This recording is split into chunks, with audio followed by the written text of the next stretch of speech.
ভাইভাতে আপনি কতগুলো প্রশ্নের উত্তর দিতে পারছেন এর চেয়েও কিন্তু বেশি গুরুত্বপূর্ণ আপনি ভাইভা বোর্ডটাকে কত সুন্দরভাবে ম্যানেজ করতে পারছেন, কত ভালোভাবে আপনার ভাইভাটা শেষ করতে পারছেন। আসসালামু আলাইকুম। আপনারা যারা অফিসার এবং সিনিয়র অফিসার কম্বাইন্ড ব্যাংকের ভাইভা দিতে যাচ্ছেন, আজকের এই ভিডিওটা আপনার মাস্ট ওয়াচ। আজকে এই ভিডিওতে আমি 4টা বিষয়ের উপরে কথা বলবো। তার প্রথম যে বিষয় সেটা হচ্ছে ভাইভা শুরুর আগে যে গুরুত্বপূর্ণ বিষয়গুলো আপনার জানা উচিত। দ্বিতীয়ত ভাইভাতে যে ধরনের ড্রেস কোড এবং নিজেকে যেভাবে রিপ্রেজেন্ট করা উচিত। 3 নম্বরে আপনি যে টপিকসগুলো বা যে টপিকসে অফিসার এবং সিনিয়র অফিসার আইটিতে সবচেয়ে বেশি প্রশ্ন করে সেইগুলো কোন কোন সাবজেক্ট সেটা আপনার জানা। সর্বশেষ আমি যেটা আলোচনা করব ভাইভা বোর্ডে আপনার করণীয় এবং বর্জনীয়। তো এই 4টা টপিক্সের উপরে আমি আজকে কথা বলতে চাচ্ছি। তো প্রথমেই আমি যেটা বলতে চাচ্ছি সেটা হচ্ছে ভাইভা শুরুর আগে। দেখেন, ভাইভা শুরুর আগে আমি আগেই বলছি যে ভাইভাতে আপনাকে রিপ্রেজেন্ট করাটা সবচেয়ে গুরুত্বপূর্ণ। ভাইভার সব প্রশ্ন আপনি পারবেন না, এটাই স্বাভাবিক। ভাইভাতে সব প্রশ্ন উত্তর কেউই পারে না কারণ ভাইভাতে যদি আপনাকে চায় তারা আটকাইতেই পারে, হয় সাবজেক্টিভ প্রশ্ন করে অথবা সাবজেক্টিভের বাহির থেকে প্রশ্ন করে। কারণ ভাইভাতে আমরা জানি মোটামুটি 3 ধরনের প্রশ্ন করা হয়। একটা হচ্ছে আপনি যে প্রতিষ্ঠানে যে ধরনের প্রতিষ্ঠানে দিবেন সেই ধরনের প্রশ্ন করতে পারে, আপনার সাবজেক্ট রিলেটেড প্রশ্ন করতে পারে, আপনার ব্যক্তিগত বা পড়াশোনা রিলেটেড প্রশ্ন করতে পারে। এই 3 ধরনের। তো সুতরাং এইগুলো সম্পর্কে আপনার একটা ভালো ক্লিয়ার ধারণা থাকতে হবে, সেই ধারণাগুলোকে আপনি সুন্দরভাবে রিপ্রেজেন্ট করতে হবে।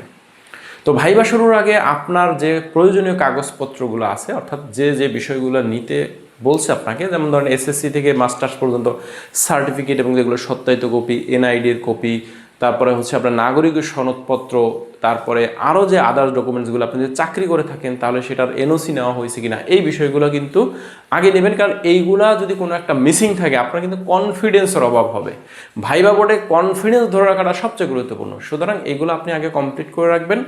এরপরে আমি ড্রেস কোড সম্পর্কে আমরা সবাই মোটামুটি জানি। ইউনিভার্সিটি লেভেলে আমরা প্রেজেন্টেশন বা বিভিন্ন অকেশনে আমরা ড্রেস কোড পরে থাকি বা ভাইভা দিছি অলরেডি।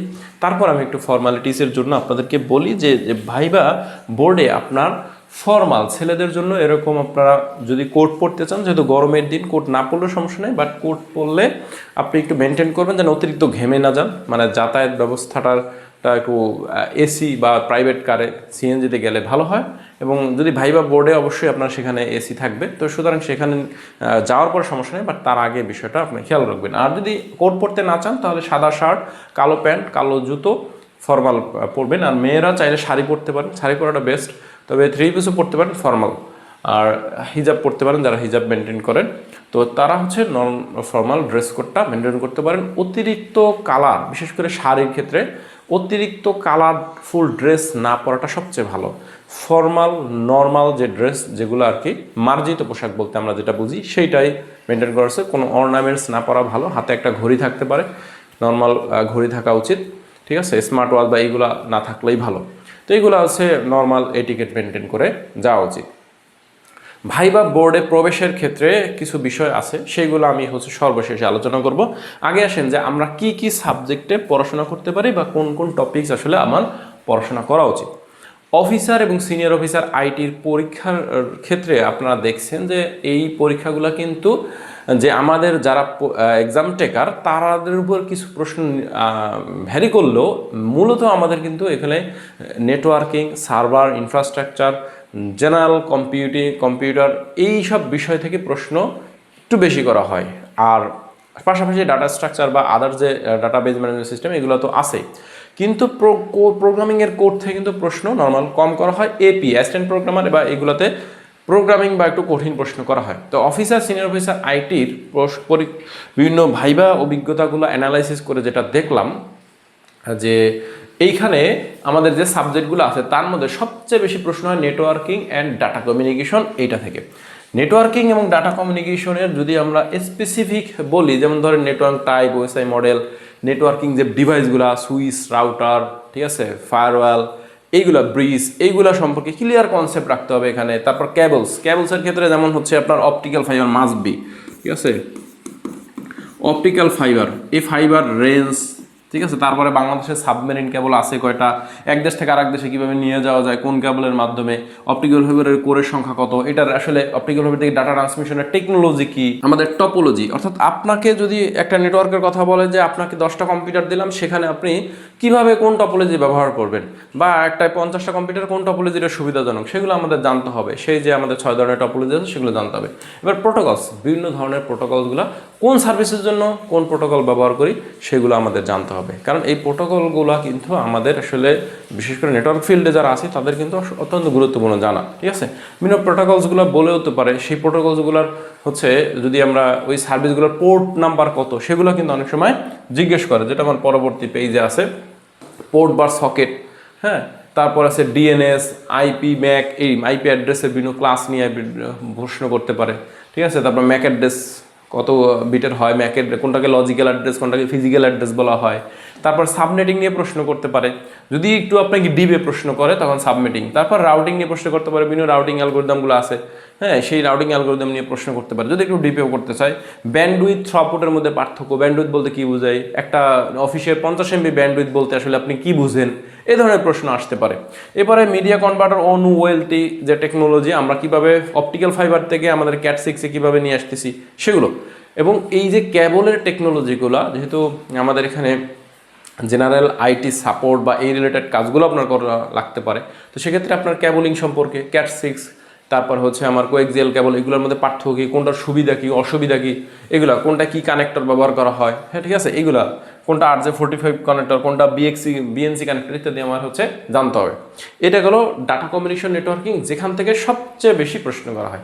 এরপরে যেখান থেকে প্রশ্ন করা হয় এইটার সাথে রিলেটেড, সেটা হচ্ছে সিস্টেম অ্যাডমিনিস্ট্রেশন ইনফ্রাস্ট্রাকচার, অর্থাৎ আইটি ইনফ্রাস্ট্রাকচার, এইটা থেকে বেশি আসে। তার মধ্যে যেমন ধরেন যে বিভিন্ন ডাটা সেন্টারটা, যেহেতু ব্যাংক আসলে ব্যাংকের নিজস্ব ডাটা সেন্টার থাকে, সো সেই ডাটা সেন্টারটা আসলে কিভাবে অর্গানাইজ করা, কিভাবে অর্গানাইজ হইতে পারে, বা ডাটা সেন্টার কিভাবে হচ্ছে টায়ার থাকে, কোন টায়ারে কি থাকে ইত্যাদি, এইগুলো জানা।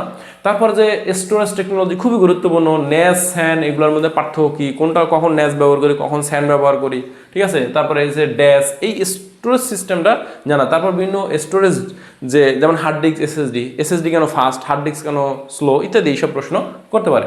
তারপর ডিজাস্টার রিকভারি, ডিআর, এটাও গুরুত্বপূর্ণ, যে আপনার ব্যাংকে ধরনের একটা ডিজাস্টার হয়ে গেল, আপনি কিভাবে সেটা রিকভার করবেন, বা ডিজাস্টার রিকভারির মেজার্সগুলো কী কী, কীভাবে হচ্ছে সেটা দিয়ে ডিজাস্টার যাতে না হয় সেটা প্রিভেনশনের জন্য উপায় কী, বা হয়ে গেলে তখন আপনার করণীয় ইত্যাদি জিজ্ঞেস করতে পারে। এবার online UPS, offline UPS, online offline UPS মধ্যে পার্থক্য কী, কেন আমরা সার্ভারে অনলাইন ইউপিএস ব্যবহার করি, ডাটা সেন্টারে অনলাইন ইউপিএস কেন ব্যবহার করা হয় ইত্যাদি। রেটও খুব গুরুত্বপূর্ণ জিনিস, কেন, কারণ আমাদের সার্ভারে আমরা জানি যে মাল্টিপল হার্ড ডিস্ক থাকে, যেমন একটা হার্ড ডিস্ক নষ্ট হয়ে গেলে তাহলে কীভাবে আমার হচ্ছে সেই হার্ড ডিস্কটা নষ্ট হয়ে ডাটাগুলো অক্ষত অবস্থা থাকবে, তো সে RAID 0, RAID 1, RAID 5 ইত্যাদি এইগুলো হচ্ছে আমাদের জানতে হবে। ঠিক আছে, ক্লাস্টার, এই ক্লাস্টার ডাটাবেস, যেহেতু আমাদের ব্যাংকিংয়ে যে ডাটা সেন্টার, সেখানে আসলে বিভিন্ন ক্লাস্টারে ভাগ করা থাকে আমাদের অ্যাপ্লিকেশন, তো সেই ক্লাস্টারকে এটা জানতে হবে। তারপর সার্ভার রুমের বেসিক মেনটেনেন্সগুলো কী কী সেগুলো আপনি জিজ্ঞেস করতে পারেন, যে সার্ভার রুমের বেসিক মেনটেনেন্সগুলো কী কী, এটা আমার জানতে পারে। প্যাচ ম্যানেজমেন্ট, কীভাবে ভার্সন ম্যানেজমেন্ট, প্যাচ ম্যানেজমেন্ট, তারপর যে সার্ভিস লেভেল এগ্রিমেন্ট, SLA কী, ঠিক আছে, CI/CD কী, DevOps, লোড ব্যালেন্সার, ফেলওভার, ঠিক আছে, তারপরে অ্যাক্টিভ ডিরেক্টরি, LADP, এগুলা হচ্ছে কি, এগুলা আপনারা জানতে পারেন। কারণ অধিকাংশ ব্যাংকিং যে কম্পিউটারগুলো ইন্ড ইউজার লেভেলে, তাদের কম্পিউটারগুলো কিন্তু অনেক রেস্ট্রিকশন দেওয়া থাকে, হয়তো অ্যাক্টিভ ডিরেক্টরির আন্ডারে থাকবে, অর্থাৎ সেখানে কম্পিউটারে বেসিক কিছু কাজ ছাড়া সে অন্য কিছু করতে পারবে না, তো সেগুলো কীভাবে ম্যানেজ করা যাইতে পারে সেগুলো সম্পর্কে আমাদের জানতে হবে। ঠিক আছে, ওকে। এরপরে আছে সার্ভার মডেল, ভার্চুয়ালাইজেশন আসলে খুবই গুরুত্বপূর্ণ। ভার্চুয়ালাইজেশন থেকে এখন অনেক বেশি প্রশ্ন করে, বিশেষ করে আপনার যেমন ভার্চুয়ালাইজেশন ডেপ্লয়মেন্ট মডেল, ঠিক আছে, ডেপ্লয়মেন্ট মডেল কি, তারপরে সার্ভিস মডেল কি, ওই যে IaaS, তারপরে PS, platform as a service, infrastructure as a service, software as a service, এইগুলো। তারপর ডেপ্লয়মেন্ট মডেল, ওই যে hybrid cloud, public cloud, private cloud ইত্যাদি, এইগুলো হচ্ছে আসতে পারে। বেয়ার মেটাল সার্ভার, অর্থাৎ যেটা ফিজিক্যাল সার্ভার, লজিক্যাল সার্ভার ইত্যাদি। ক্লাউড কম্পিউটিংয়ের সার্ভিসের এই যে মডেলগুলো আমি যে বললাম ডেভেলপমেন্ট মডেল, এইগুলো হচ্ছে জিজ্ঞেস করতে পারে। এইগুলো কিন্তু হট টপিকস বর্তমানে, এইগুলো থেকে অনেক বেশি প্রশ্ন করে। দ্বিতীয় গুরুত্বপূর্ণ কিন্তু ছিল আমাদের এটা। এরপরে তৃতীয় নাম্বার 3 নাম্বার যেটা ভেরি ভেরি ইম্পর্ট্যান্ট, সেটা হচ্ছে আমাদের ব্যাংকিং আইটি ও প্র্যাকটিক্যাল ট্রাবল শুটিং। ব্যাংকিং আইটির টপিকস আপনাকে জানতে চাইবেই, কারণ আপনি ব্যাংকে চাকরি করবেন, আপনি ব্যাংকিং টার্মসগুলো জানবেন না, ব্যাংকের যে জেনারেল যে টার্মসগুলো সেগুলো জানে, ব্যাংকের সাথে আইটির টার্মস সেগুলো গুরুত্বপূর্ণ। যেমন ধরেন এই যে RTGS, BEFTN, NPSB, CBS, core banking system সম্পর্কে জানতে পারে। দেশি বিদেশি কিছু ব্যাংকিং কোর ব্যাংকিং সফটওয়্যারের নাম জেনে যাবেন, বাংলাদেশি কিছু আছে, বিদেশি ইন্টারন্যাশনাল কিছু কোর ব্যাংকিং সফটওয়্যারের নাম জেনে যাবেন, ঠিক আছে, সেগুলো আমাদের জানা উচিত। তারপর এটিএম, ইলেকট্রনিক্স, বিটকয়েন, এই টপিকসগুলো জানতে হবে। ব্যাংকিং রিলেটেড সফটওয়্যারের কোর ব্যাংকিং সফটওয়্যার যেমন হচ্ছে ইন্টারনেট ব্যাংকিং, তারপরে যে মোবাইল ব্যাংকিং, এইগুলো সম্পর্কে আইডিয়া নিতে হবে। তারপর আইওটি, ব্যাংকে আইওটি কীভাবে ব্যবহার করা হয়, আরএফআইডি কীভাবে ব্যবহার করা হয় ইত্যাদি আমাদের হচ্ছে জানতে হবে। ব্যাংকের বেসিক সিকিউরিটি সিস্টেম কীভাবে ডেভেলপ করা যায়, সিকিউরিটির জন্য আপনি কী কী মেজার্স নিতে পারেন, ফায়ারওয়ালে কী কী কনফিগারেশন করা যায়, ফায়ারওয়াল কীভাবে কাজ করে, ডিএমজি জোন কীভাবে কাজ করে, ঠিক আছে, এই যে বিষয়গুলো সেগুলো আমাদের হচ্ছে ভালোভাবে জানতে হবে। এরপরে আছে নেটওয়ার্ক সিকিউরিটির মধ্যে নেটওয়ার্ক ডিফেন্স। নেটওয়ার্ক ডিফেন্স কীভাবে দেওয়া যায়, কীভাবে নেটওয়ার্ক ডিফেন্স সিস্টেম করা যায়, সিকিউর কমিউনিকেশন কিভাবে করা সম্ভব, ঠিক আছে। যেমন ধরেন আপনি এটা ভিপিএন করলেন, ভিপিএন এখান থেকে জানবেন, ঠিক আছে, মানে টানেলিং কি, ভিপিএন কি ইত্যাদি। তারপর নেটওয়ার্ক ডিফেন্সের জন্য আপনি ফায়ারওয়াল দিলেন, ঠিক আছে, ফায়ারওয়াল হইতে পারে। তারপর ডিএমজে, ঠিক আছে, ডিএমজি জোন তৈরি করা, এইটা। তারপর সাইবার অ্যাটাক, যেমন ধরেন এসকিউএল ইনজেকশন, হ্যাঁ আমি এখানে লিখলাম না, মুখে বলতেছি, এসকিউএল ইনজেকশন, ডস, তারপরে হচ্ছে ক্রস সাইট স্ক্রিপ্টিং, তারপর হচ্ছে ফিশিং, এই রিলেটেড অনেকগুলো আছে, 18-20টা, এইগুলো সব। তারপর হচ্ছে যেমন ওই যে cryptography and access control, cryptography related প্রশ্ন একটু টার্মসগুলো জেনে নিলে। এরপরে আমাদের আছে হচ্ছে সফটওয়্যার ইঞ্জিনিয়ারিং এবং প্রোগ্রামিং। সফটওয়্যার ইঞ্জিনিয়ারিং প্রোগ্রামিংয়ের ডিপ থেকে প্রশ্ন বেশ কম করে, তবে সফটওয়্যার ইঞ্জিনিয়ারিংয়ের বিভিন্ন ধরেন যে এসডিএলসিগুলা, তারপরে সফটওয়্যারের বাগ কী, ডিফেক্ট কী, তারপরে বিভিন্ন টেস্টিং মেথডগুলো কী কী, কোন টেস্টিং কীভাবে কাজ করে, তারপর ওপির বেসিক কনসেপ্ট যেমন হচ্ছে অবজেক্ট ক্লাস কী, তারপর হচ্ছে polymorphic inheritance, constructor, destructor, overloading, overriding ইত্যাদি। এই যে টার্মসগুলো, এই টার্মসগুলো একটু বেসিক কোনটা কী কাজ সেটা জেনে নেওয়া উচিত। তারপর ক্লায়েন্ট সাইড স্ক্রিপ্টিং কি, সার্ভার সাইড স্ক্রিপ্টিং ল্যাঙ্গুয়েজ কি কি, এপিআই, রেস্ট এপিআই, এই দুটো কিন্তু অনেক বেশি এখন জিজ্ঞেস করে।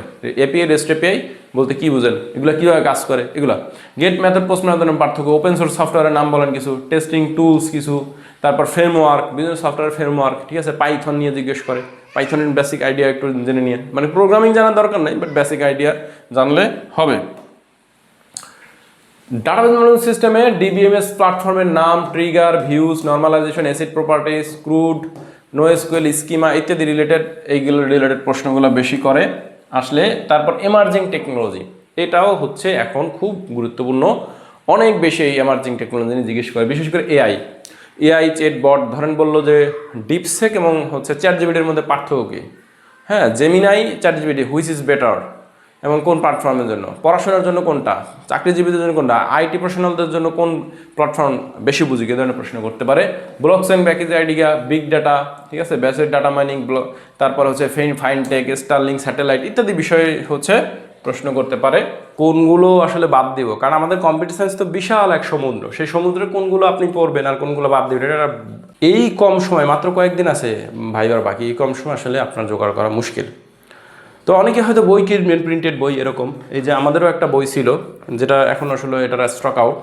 তো এই বইয়ে আমাদের হচ্ছে বিগত প্রায় 100 ব্যাংক এবং সরকারি চাকরির ভাইবা অভিজ্ঞতা আছে, পাশাপাশি প্রায় 11টা সাবজেক্টের উপরে 1300-র মতো এমসিকিউ আছে। তো এই বইয়ের আমরা একটা ভার্সন অর্থাৎ বুক আমরা হচ্ছে করছি, যেটা দাম মাত্র 100 টাকা। তো এইখানে আপনারা এইটা আমাদের ওয়েবসাইট থেকে কিনতে পারেন, icreviser.net, এই ওয়েবসাইট থেকে। তো এই বই কী কী আছে সেটা একটু যদি আমরা দেখি, দেখেন প্রথমে আপনি পাবেন এই বইয়ের বিভিন্ন ভাইবার পরামর্শ, এরপরে সাবজেক্ট ভিত্তিক, অর্থাৎ কোন সাবজেক্ট সবচেয়ে বেশি গুরুত্বপূর্ণ, বিশেষ করে আইটি এবং সিনিয়র অফিসার আইটি এবং অফিসার আইটির জন্য, সেই স্টার মার্ক করা আছে এবং সেই অনুযায়ী উপরে লেখাও আছে। যেমন এখানে এই যে 290টা, 200, এখানে 220, 278, এইরকমভাবে হচ্ছে প্রায় 1300 প্রশ্ন আছে, 1300 প্লাস প্রশ্ন এবং উত্তর। আর যে আমাদের ব্যাংকের রিলেটেড, অর্থাৎ ব্যাংক রিলেটেড যে নন আইটি পার্ট, সেইটার প্রায় 135টা প্রশ্ন আছে।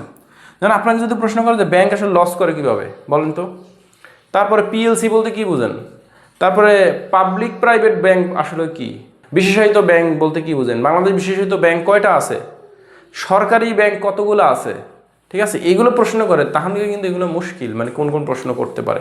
ইমন ইসলাম রাব্বি ভাই উনি একাই শেয়ার করছেন প্রায় 10টা ভাইবা অভিজ্ঞতা, উনি একাই বিভিন্ন সরকারি চাকরি 10টা ভাইবা অভিজ্ঞতা দিয়েছেন। উনি বাংলাদেশ ব্যাংক এডিতে বর্তমানে কর্মরত আছেন। এই যে বাংলাদেশ সহকারী পরিচালক 2023 সালে উনি হচ্ছে কর্মরত আছেন। তো উনি ওনার অভিজ্ঞতা আছে, এডি থেকে শুরু করে অফিসার আইটি 100 দেওয়া আছে। তো যারা তাদের দরকার নিতে পারেন, আর দরকার না হলে আপনারা নিজে পড়াশোনা করেন। চলে আসি যে ভাইভাতে যে বিষয়গুলো আপনার করণীয় এবং বর্জনীয়। প্রথমত, আপনি সব প্রশ্ন পারবেন না, এটা স্বাভাবিক ব্যাপার। যদি কোনো প্রশ্ন না পারেন তাহলে আপনি সিম্পলি সরি বলে দেন।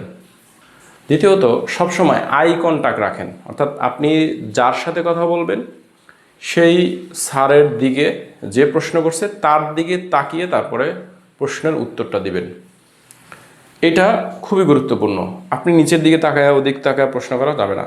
সোজা স্ট্রেট হয়ে বসুন, হাত দুটো সামনে এরকম রাখুন, টেবিলের উপর হাত রাখা যাবে না, হাত দুটো এরকম হচ্ছে আপনার এরকম রাখেন, এক হাতের উপর আর এক হাত এইভাবে রাখতে পারেন। সোজা হয়ে স্টিল বসবেন, হেলান দিও না, সামনে ঝুঁকেও না, সোজা হয়ে স্ট্রেট বসতে হবে। প্রশ্ন আগে ভালোভাবে শুনবেন। স্যারের প্রশ্ন মাঝখানে আবার হচ্ছে তাকে মানে উত্তর দেওয়া শুরু করবেন না, বা রিপিট প্রশ্ন করার সুযোগ নাই। আপনি যদি কোনো কিছু না বুঝেন ক্লিয়ার বলে দেন, দুঃখিত স্যার এটা জানা নাই, দুঃখিত বলে দেন, এটা বললেও চলে। যদি আপনি কোনো কিছু ক্লিয়ার কনসেপ্ট না জানেন, সেই টার্মস আপনার প্রশ্নের উত্তরের মধ্যে রাখবেন না। আমার একটা ভাইবা অভিজ্ঞতার কথা বলি। Dutch Bangla bank professional officer হচ্ছে হার্ডওয়্যার নেটওয়ার্কিংয়ের ভাইবা, যেটা বুয়েট পরীক্ষা নিয়েছিল, এটার ভাইবা দিতে গিয়ে আমি একটা প্রশ্নের উত্তরে ভুলে ক্লাস্টার বলে ফেলছিলাম, বাট ক্লাস্টার নিয়ে আমার ক্লিয়ার ধারণা ছিল না। সেই ক্লাস্টার নিয়ে আবার স্যাররা রিপিট প্রশ্ন করছে, ক্লাস্টার বলতে কী বুঝেন, কীভাবে কাজ করে। তো পরে আমি সেটা পারিনি, এবং আমি আসলে পারিনি বলতে কি, আমি আসলে বলতে গিয়ে মাঝখানে থেমে গেছি, যেটা আসলে আমার একটা চরম ভুল ছিল। তো আমরা সবসময় সফলদের কাছ থেকে শিক্ষা নেই, বাট যারা ব্যর্থ হয়েছিল তাদের কাছ থেকে শিক্ষা নেওয়ার দরকার আছে। ওই ভাইবাটা কিন্তু আমি উত্তীর্ণ হতে পারিনি, তো এটা একটা আমার ভুল ছিল, ওইখানে একটু পেঁচাপেচি হয়েছে। তো যাই হোক, ওইটা বাদ দিলাম।